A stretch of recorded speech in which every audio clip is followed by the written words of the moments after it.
अस्सलाम वालेकुम स्टूडेंट्स, कैसे हैं आप लोग? खैरियत हैं? उम्मीद है ठीक ठाक होंगे स्टूडेंट्स। पिछले टॉपिक में स्टूडेंट्स हमने एलोट्रोपी के हवाले से डिस्कशन की थी और एलोट्रोपी के बारे में कंप्लीट आपको कॉन्सेप्चुअल इन्फॉर्मेशन दी थी। अगर किसी ने वो वीडियो मेरी नहीं देखी तो आप उन पर जाएँ और उस वीडियोज़ को लाजमी देखें। आपको एलोट्रोपी के हवाले से सारी कन्फ्यूजन आपकी ख़त्म हो जाएंगी स्टूडेंट्स। टुडे जो टॉपिक हमने कंसिडर लिया हुआ है वो हमारे पास एलोट्रोप्स ऑफ कार्बन है। कार्बन के बड़े ही बेस्ट किस्म के एलोट्रोप्स हैं, आप ऑलरेडी उसके बारे में इंफॉर्मेशन जानते भी होंगे, लेकिन कुछ एग्जामिनेशन पॉइंट ऑफ व्यू से जो इसके क्रिटिकल पॉइंट्स हैं वो मैं आपके साथ डिस्कस भी कर रहा हूँ और आपको इंशाल्लाह ये सारा लेक्चर देखने के बाद आपको इस टॉपिक के हवाले से सारी इन्फॉर्मेशन मिल जाएंगी स्टूडेंट्स। तो कार्बन के बेसिकली हमारे पास दो एलोट्रोपिक फार्म में पाए जाते हैं। कार्बन स्टूडेंट्स दो एलोट्रोपिक फार्म में पाया जाता है। एक को हम कहते हैं क्रिस्टलाइन फॉर्म और दूसरा हमारे पास हो जाता है स्टूडेंट्स एमॉर्फस फॉर्म। एक आपके पास क्या हो जाता है स्टूडेंट्स? क्रिस्टल, यानी दो फॉर्म में आपको ये मिलता है। एक इसकी क्रिस्टलाइन फॉर्म है एंड दूसरी इसकी हम एमॉर्फस फॉर्म।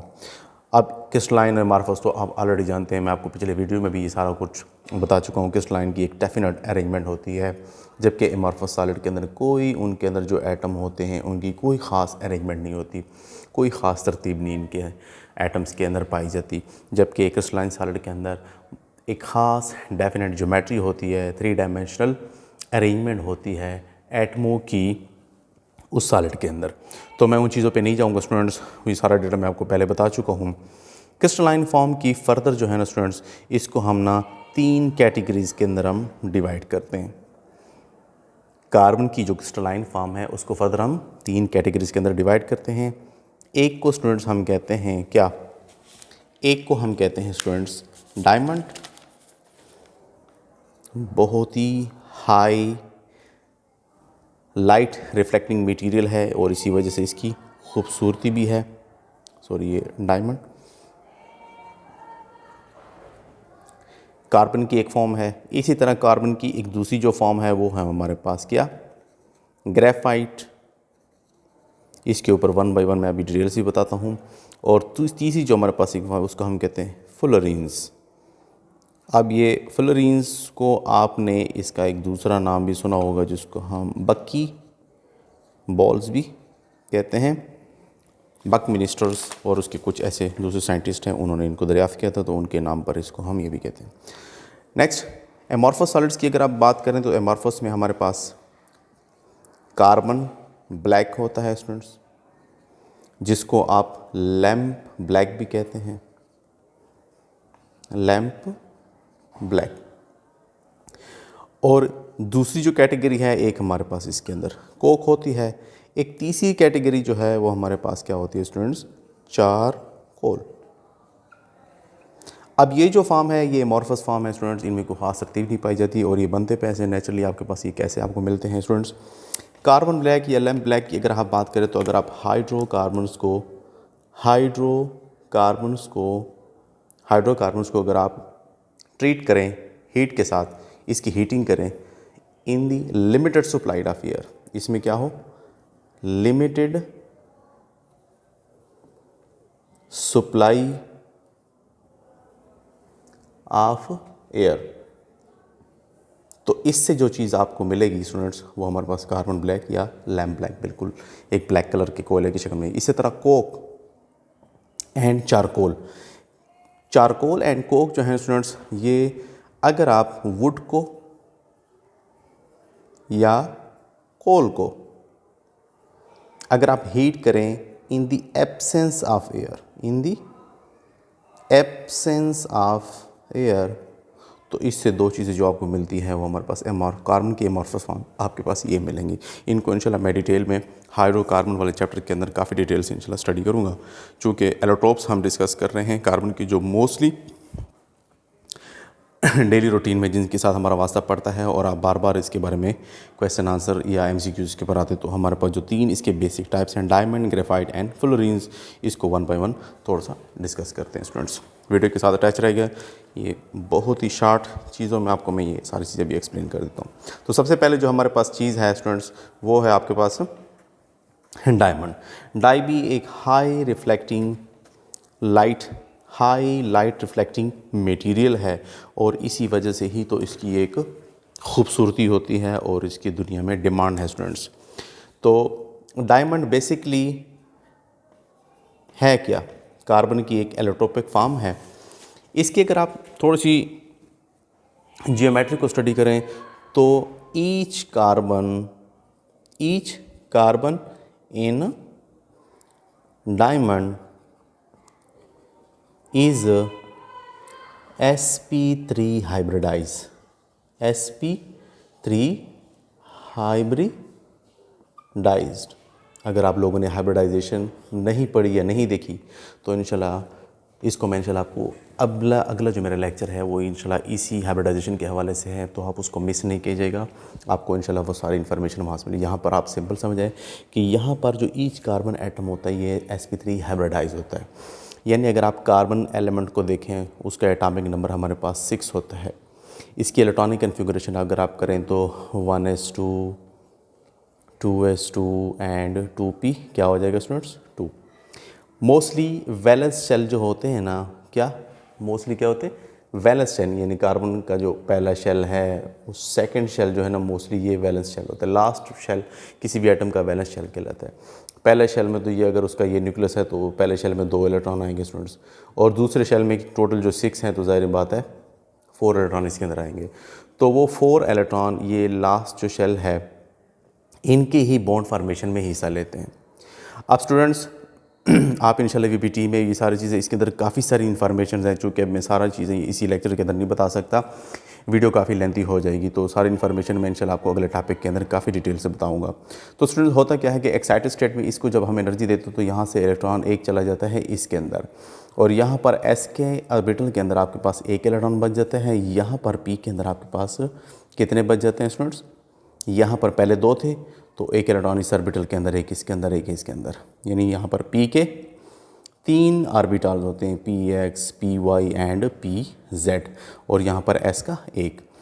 तो होगा क्या, चूँकि sp3 हाइब्रिडाइजेशन है तो 1 s का और 3 p के ऑर्बिटल्स आपस में मिक्सअप होते हैं। Different shape and different energy होती है इनके, लेकिन जब ये मिक्सअप करते हैं तो तकरीबन ये डीजेनरेट ऑर्बिटल हो जाते हैं स्टूडेंट्स। डीजेनरेट ऑर्बिटल क्या होते हैं? ये भी सेम एनर्जी के ऑर्बिटल्स होते हैं। जब इनको एक्साइट करते हैं तो इनकी एनर्जी सेम हो जाती है, और सेम तकरीबन एस एंड पी के तकरीबन सेम एनर्जी वाले ऑर्बिटल आपस में बॉन्ड फॉर्मेशन में हिस्सा लेते हैं। और क्या करते हैं जी स्टूडेंट्स, आपके पास ये 1 और 3 ये हो जाएगा 4 और s, और इसके जो 3 हैं तो आपके पास बन जाएंगे 4sp3 हाइब्रिडाइज ऑर्बिटल। अब इसकी ज़ाहिर बात है डबल शेप होती है, इसकी गोल शेप होती है, तो 3 भी आपस में मिलके इनसे जो मिक्सचर बनता है वो हमारे पास बन जाते हैं कोई इस किस्म की शेप। और ये आपके पास कितने होते हैं? 4। तो ये 3, इसको अगर मैं ऐसे लिख लूँ कि sp3, ये 4sp3 जो है ना ये इस तरह रीअरेंज होते हैं जैसे फॉर एग्ज़ाम्पल एक इधर अरेंज हो जाएगा, एक इधर अरेंज हो जाएगा, एक ऐसा हो जाएगा, और एक स्टूडेंट्स एक इसके बिल्कुल उस साइड पे, इसको मैं अगर ऐसे बना लूँ स्टूडेंट्स इनके वाइट बोर्ड के उस साइड पे, तो ये ना इस किस्म की इनकी अरेंजमेंट पाई जाती है। और हर कार्बन जो है ना मैक्सिमम फर्दर 4 कार्बन के साथ बॉन्ड बना लेता है। यानी हर कार्बन फर्दर कितने बॉन्ड बना लेता है स्टूडेंट्स? फर्दर ये दूसरे कार्बन, और इस तरह हर कार्बन फिर मज़ीद 4 कार्बनों के साथ बॉन्ड बनाता है, और जिसकी वजह से क्या बन जाता है, इनमें एंगल जो पाया जाता है वो 109.5 डिग्री का बनता है। तो सिंपल अगर ये समझ आए कि यार हर कार्बन जो है ना इस डायमंड के अंदर फर्दर 4 कार्बन एटम्स के साथ जुड़ा हुआ होता है स्टूडेंट्स। इनकी थोड़ी सी अगर मैं आपको इनकी शक्ल दिखाऊं, एक चूँकि यहाँ पर एक हमारे बुक के अंदर यहाँ पर बनी हुई भी है, अगर आपको यहाँ पे नज़र आ रहा हो तो बिल्कुल देख लें। इसकी इस किस्म की एक जाइंट एक कम्प्लेक्स स्ट्रक्चर बन जाती है, जिसकी वजह से इसकी जो है ना एक टफ़ किस्म की अरेंजमेंट होती है। और चूँकि कोई भी इलेक्ट्रॉन कार्बन का फ्री नहीं रह पाता, जिसकी वजह से इसके अंदर करंट भी पास नहीं हो सकता।